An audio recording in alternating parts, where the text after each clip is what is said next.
The North Atlantic is a beast, and tonight it's ravenous. Waves slam against Rig 7, roaring like a pack of starved wolves, spraying salt that stings my face as I stand on the dive platform.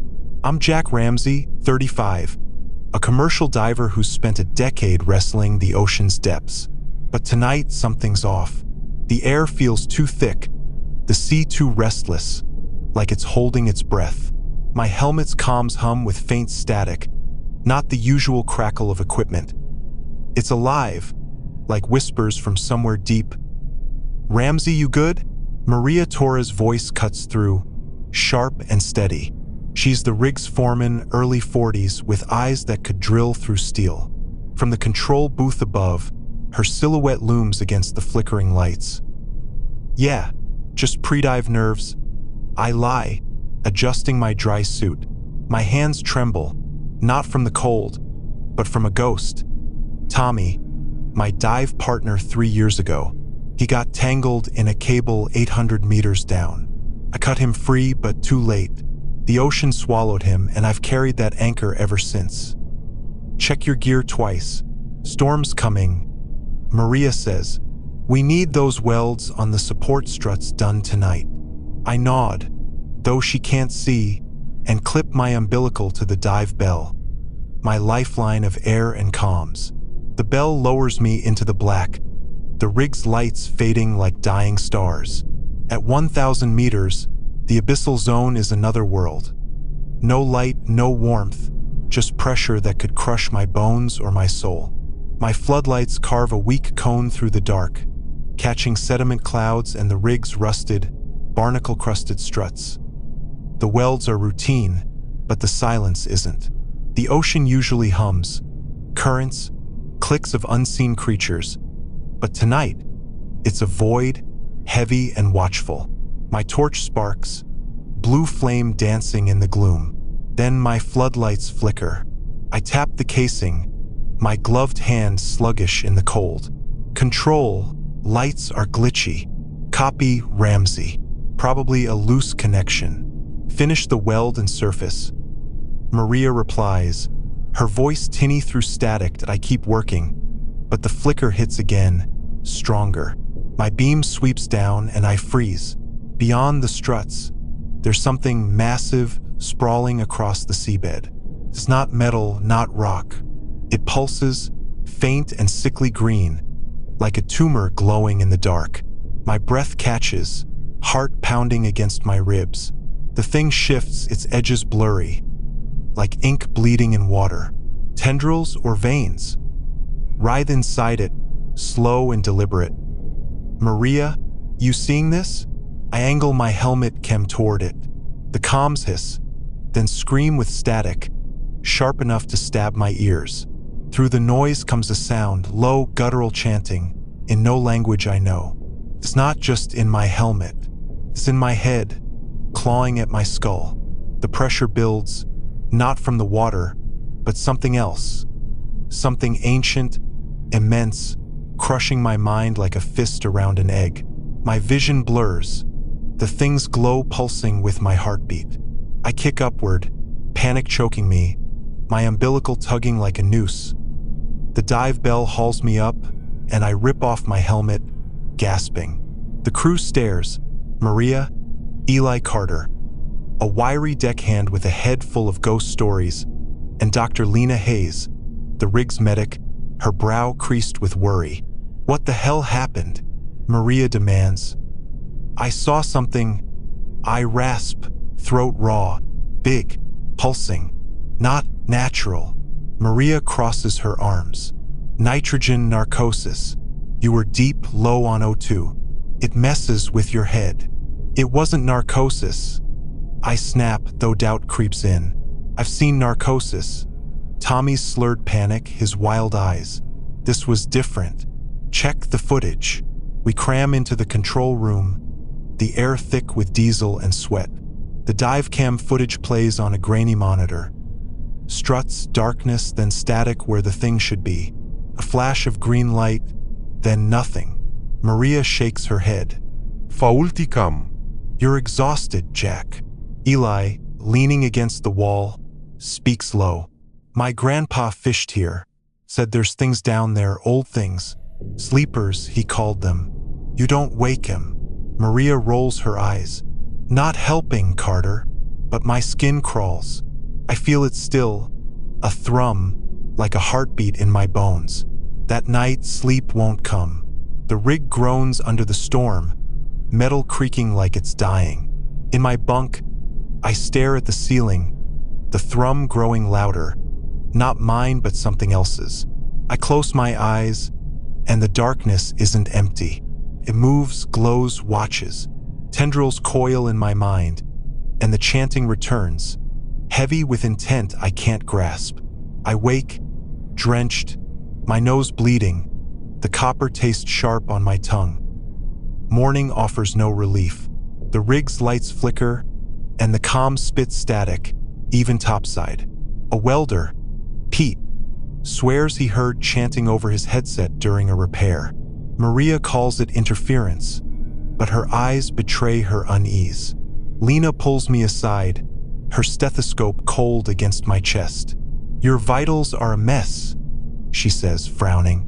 Heart's erratic, blood pressure's spiking. You're not sleeping, are you? How'd you guess? I mutter, dodging her gaze. I don't tell her about the dreams. The thing's eyes, thousands of them, staring from the abyss, or the shadows I see in the rig's corridors, too deliberate to be tricks of light. Eli corners me later, clutching a tattered notebook. Found this in the archives, he whispers.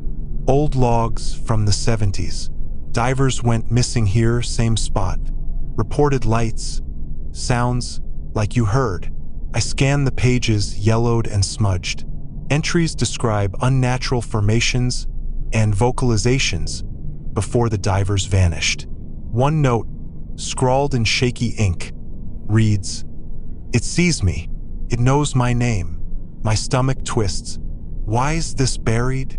Petroglobal, Eli says. They own the rig. Hush money keeps things quiet. That night, the rig shakes. Not the storm, but something deeper, like the earth itself groans. I volunteer for another dive, against Maria's orders. I need to see it again, I tell her, to know I'm not losing it. You're not diving, she snaps, but her voice wavers. A mechanic, Sam, didn't come back from a lower deck check. His toolbox floated in the waves. Empty. I suit up anyway, driven by something I can't name. The dive bell plunges me back into the abyss, the thrum now a roar in my skull. My floodlights find it, bigger, closer, its glow brighter, pulsing like a diseased heart. Tendrils unfurl, each tipped with a glowing orb like an eye. The chanting fills my mind, not words but feelings. Hunger, rage, eternity. It knows me. It's always known me. Jack, get out. Maria's voice crackles, frantic. Your vitals are crashing. I kick upward, but my umbilical snags.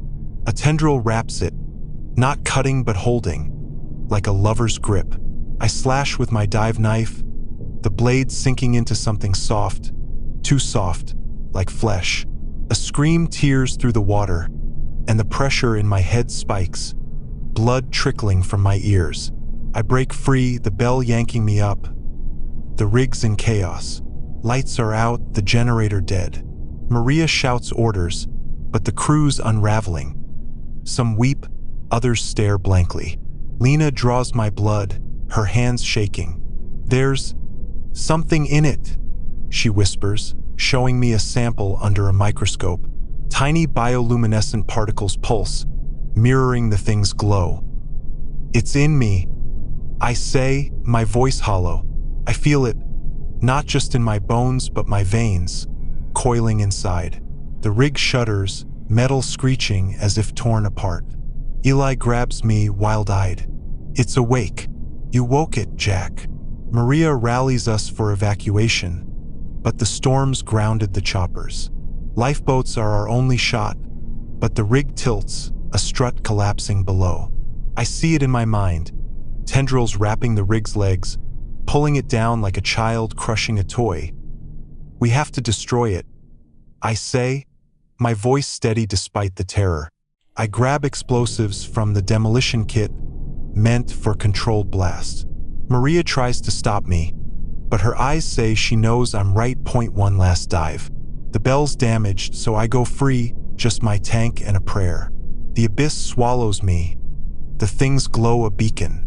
It's massive, spanning the seabed. Its eyes tracking me. It's chanting a siren call. Join us.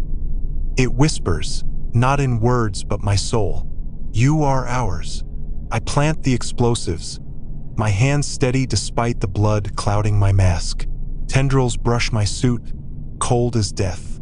I detonate the charges, the shockwave knocking me back. The glow dims, but the thrum doesn't stop. Just wounded, not dead. I surface to hell. The rig's sinking, its legs buckling as tendrils breach the waves, glowing in the storm's lightning. We scramble into a lifeboat, Maria, Eli, Lena, a few others. I dive into the waves, swimming for them as the rig groans its last.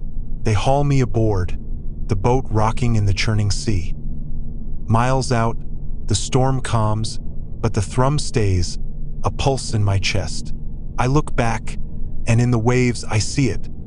A shadow, vast and glowing, watching. Maria grips my hand, her face pale. What was it, Jack? I don't answer. I can't. The chanting's quieter, but it's there, woven into my thoughts. Lena bandages my wounds, but her eyes say she knows. The thing in my blood isn't gone. Eli stares at the horizon, muttering about sleepers and gods. That night, in the lifeboat, I dream. The thing's closer, its eyes countless, its voice a promise. You cannot run, it says. I wake, nose bleeding, the thrum louder. The others sleep, unaware of the shadow beneath the waves. Following us, I stare at my reflection in the water, distorted by a faint green glow. I save them, but at a cost. The thing isn't just below Rig 7 anymore. It's in me and it's awake.